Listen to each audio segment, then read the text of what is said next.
బైబిళ్లను కాలుస్తున్న భయం, మనిషి నిజమైన మనిషిగా మారిపోతాడేమో అన్న భయం, మతం ఉచ్చులోంచి జారిపోతాడేమో అన్న భయం, మనిషి నిజమైన మనిషిగా మారిపోతాడేమో అన్న భయం, మతం ఉచ్చులోంచి జారిపోతాడేమో అన్న భయం, కులం కోరలు విరుచుకొని పారిపోతాడేమో అన్న భయం, కులం కోరలు విరుచుకొని పారిపోతాడేమో అన్న భయం, అంధభక్తి ఆధిపత్యం ఆగిపోతుందేమో అన్న భయం, అజ్ఞానపు కారుచిచ్చు ఆరిపోతుందేమో అన్న భయం, అంధభక్తి ఆధిపత్యం ఆగిపోతుందేమో అన్న భయం, అజ్ఞానపు కారుచిచ్చు ఆరిపోతుందేమో అన్న భయం, అసత్యం అరచి అరచి అలిసిపోతుందేమో అన్న భయం, అసత్యం అరచి అరచి అలిసిపోతుందేమో అన్న భయం, సువార్త వెలుగులో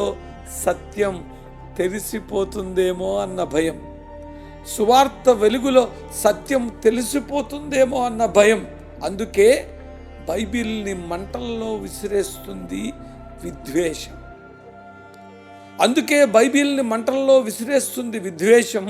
ప్రేమ మౌనంగా కాలిపోతుంటే మొదలైంది మరో భయం. ప్రేమ మౌనంగా కాలిపోతుంటే మొదలైంది మరో భయం.